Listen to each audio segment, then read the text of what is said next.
Hello friends, मैं आप सभी के लिए स्टैलियन पे एक अपडेट वीडियो लाया हूं। तो बेसिकली मैं आज के वीडियो में मैं आपको बताऊंगा अपना टेक स्टैलियन के करंट सिचुएशन पे। और देखिए, ये रिकमेंडेशन नहीं होगा, ये मेरा लॉजिक है। मैं क्या सोच रहा हूँ, आपको अपना डिसीजन खुद लेना होगा अपने रिस्क एपेटाइट के हिसाब से। सबका रिस्क एपेटाइट अलग अलग होता है, मेरा डिफरेंट है, आपका डिफरेंट होगा।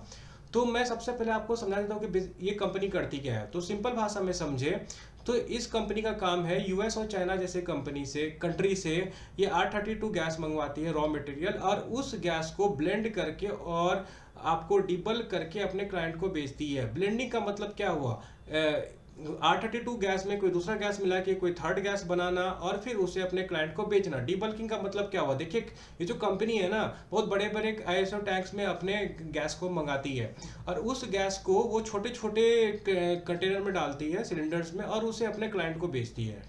तो ये हो गया सिंपल कंपनी का बिजनेस। तो कंपनी का बिजनेस सिंपल भाषा में क्या है कि कहीं बाहर से सामान मंगवाना, उसको अपने क्लाइंट के हिसाब से फिक्स करना और अपने क्लाइंट को बेच देना।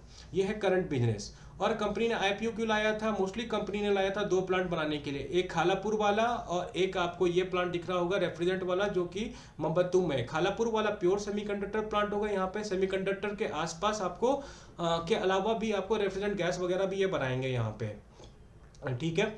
तो अब हम समझते हैं थोड़ा सा कि फ्रॉड क्या क्या चीज़ है। अब हर जगह सुनो कि फ्रॉड फ्रॉड फ्रॉड है कंपनी, ये है। देखिए मेरा क्या टेक है इस पे। क्या किसी कंपनी का शेयर प्राइस अगर 50% क्रैश कर जाए तो वो फ्रॉड है? नहीं, मुझे तो नहीं लगता है। फ्रॉड क्या कर सकती है कंपनी? देखिए ज़्यादातर आप जो फ्रॉड सुने होंगे ना, उसमें दो तीन चीज़ कॉमन होता होगा। कंपनी बैंकरप्ट हो गई, डिफॉल्ट कर गई, ठीक है, कंपनी ने फंड को रीराउट कर दिया। देखिए तो सबसे पहले ये समझते हैं कंपनी डिफॉल्ट कर सकती है कि नहीं। देखिए कंपनी के पास कर्ज तो है नहीं, तो डिफॉल्ट करने का सवाल आता नहीं है। तो पहला केस आप हटाइए यहाँ से। सेकंड चीज़ क्या क्या हो सकता है, कंपनी फंड को रीराउट कर सकती है, जो आईपीओ फंड है। तो उसको आपको समझने के लिए ये समझना पड़ेगा कि देखिए ये दोनों जो प्लांट है ना, अभी कंपनी बना रही है, कंपनी का बोलना है कि बाय Q3 एंड और Q4 स्टार्ट ये दोनों प्लांट लाइव हो जाएगा, दैट इज मोहम्मदपुर वाला एंड खालापुर वाला। तो हमें ट्रैक करना पड़ेगा। मोस्ट लाइकली देखिए जनवरी और फरवरी में दोनों प्लांट आ जाएगा most likely.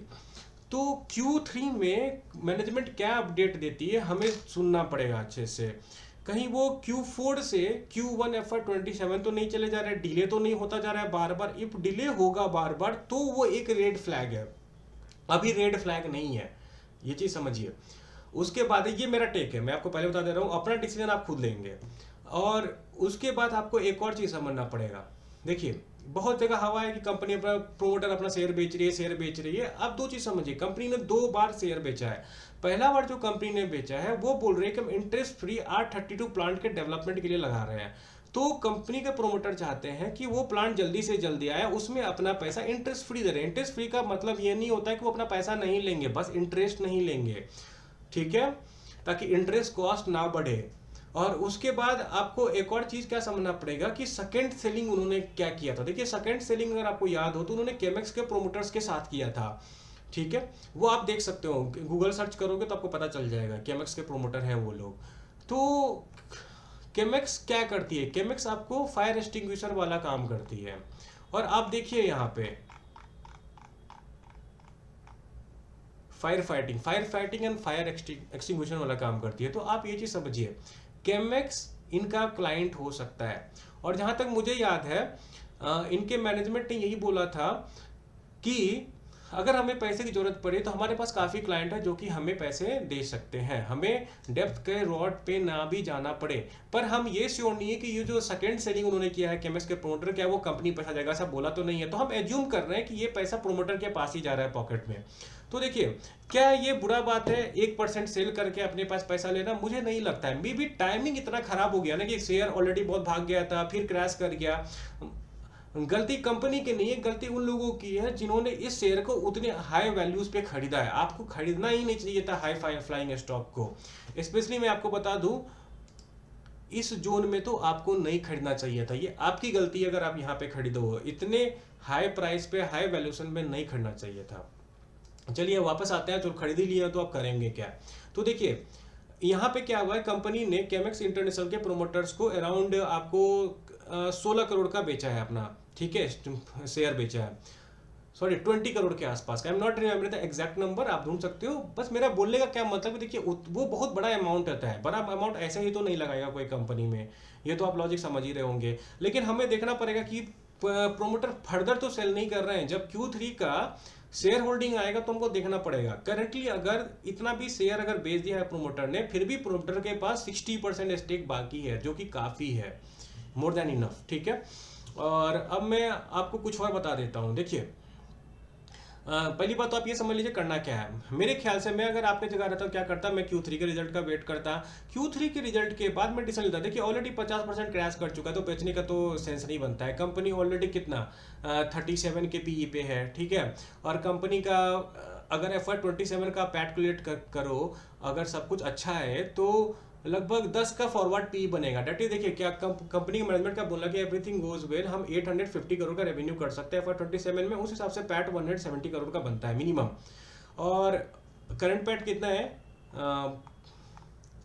Sorry current PAT is 45, तो लगभग 3.5 गुना होता है, ठीक है। इसको 3.5 से डिवाइड करें, 10 का फॉरवर्ड पी बनता है। FY27 का 10 का फॉरवर्ड पी बनता है इस कंपनी का। आपको ये चीज़ ध्यान में रखना पड़ेगा। तो कंपनी अगर फॉरवर्ड पी के हिसाब से हम देखें तो बहुत सस्ता अवेलेबल है आज के टाइम पे। बस यही है कि कंपनी को डिलीवर करना पड़ेगा, और इसके लिए हमें कंपनी को रेगुलरली ट्रैक करना पड़ेगा कि कंपनी कर क्या रही है। एटलीस्ट आपको हर क्वार्टर इनका कॉन कॉल का ट्रांसक्रिप्ट पढ़ना पड़ेगा, बिजनेस अपडेट देखना पड़ेगा। हो सके तो मैनेजमेंट से कोई डाउट हो तो वो पूछ लीजिए, काफ़ी अच्छा रहता है, क्लियर होता है काफ़ी कुछ। हाँ, और मैं कहा था, हाँ तो ये हो गया। और हाँ एक चीज़ मैं आपको बता दूँ, पर्सनली मुझे नहीं लगता है Q3 में इनका रिजल्ट अच्छा ज़्यादा आ सकता है, दैट इज 30-35% का ग्रोथ आ सकता है। लेकिन Q4 में अगर इनका मोमबत्तू और खालापुर वाला प्लांट एक्टिव हो जाता है तो may be they can grow upwards of 50% top line, तो बहुत अच्छा होगा। वो आपको मॉनिटर करना पड़ेगा Q4 में कितना ग्रो करते हैं, Q3 में कितना ग्रो करते हैं।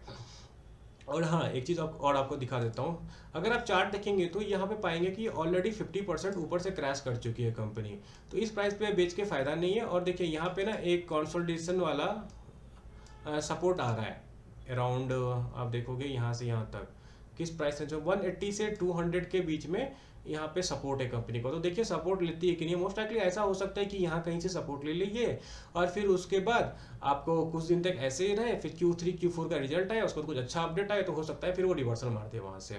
ये मुझे लग रहा है, मैं गलत भी हो सकता हूँ, मैं काफ़ी टाइम गलत भी होता हूँ, काफ़ी टाइम सही भी होता हूँ। और यहाँ पे क्या होता है, मैं आपको एक चीज़ बता देता हूँ। देखिए अगर आपने इस कंपनी में 5% से ज़्यादा एलोकेशन नहीं डाला होता ना, तो आप अभी टेंशन में नहीं होते।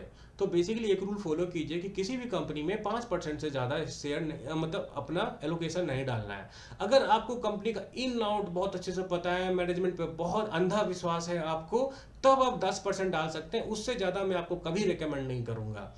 क्योंकि क्या होता है ना कि हम लोग रिटेल इन्वेस्टर है, कंपनी में कुछ भी गड़बड़ होगा ना तो हम लोग सबसे लास्ट में हम लोगों को पता चलेगा, और तब तक शेयर प्राइस अच्छा खासा क्रैश हो चुका होगा, तो बेच के भी फायदा नहीं होगा। तो ये रहा दोस्तों मेरा वीडियो।